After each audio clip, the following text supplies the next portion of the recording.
All right, speaking of basketball, let's take a look at Gainbridge Fieldhouse, where next week it is about to go down, the WNBA All-Star Game, July 19th. That's right. That's next Saturday, and then the day before on Friday, a lot of skills competitions. It's going to be a madhouse. So how's the weather going to be downtown this week, though, as we bring in Keith? Well, we do have a better rain and storm chance this Saturday. Let's hope that things improve for next Saturday for all the hoopla going on with that. But we do have some unsettled weather coming our way. Let's talk about the big picture and show you the globe. And there are some storms bubbling back to our west right now out across the plains.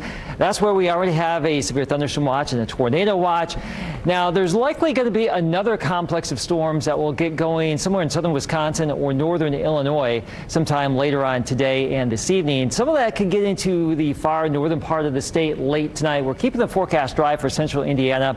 Now, the severe weather outlook for tomorrow, your Friday, really focus on the northern part of the state where there could be a few stronger storms that graze northern Indiana. We think the higher odds will likely be north and northwest of our area here in central Indiana. But of course, this is the entire state. We will keep monitoring things for your Friday, also into Saturday as well. There is a chance for a few gusty storms even into central and southern Indiana. Also a chance for some locally heavy rainfall for our Saturday. So I think the rain chance for the big picture here for most of us would be highest Saturday afternoon, Saturday evening.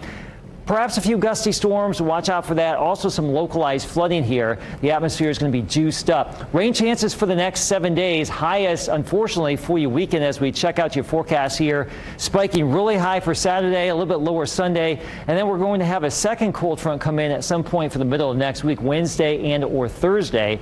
Now, rainfall potential Saturday and Sunday is going to vary. A quarter of an inch, half inch. Some of you could have 1 to 2 inches of rain and that localized flooding.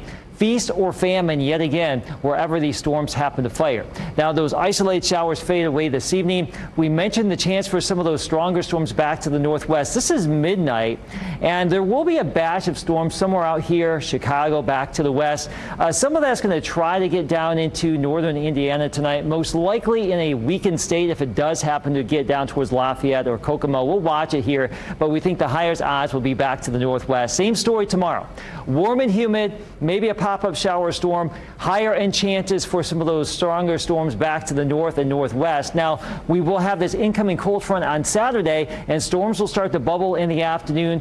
Any one of these could be on the gusty side. Also, they could produce some of those locally heavy downpours as we get into your Saturday afternoon and Saturday evening. We'll have a second cold front come through the middle of next week after this first one this weekend. So we have a couple of systems coming our way here as we go throughout the next few days. We will continue to monitor things. Your forecast for tonight, mild and muggy, pretty quiet, a full moon shining overhead. And tomorrow, upper 80s to around 90, the heat index in the mid 90s. Your storm track 8-7-day forecast, a little bit cooler Sunday, 86, muggy again next week with a continuing chance for some storms again by the middle of next week.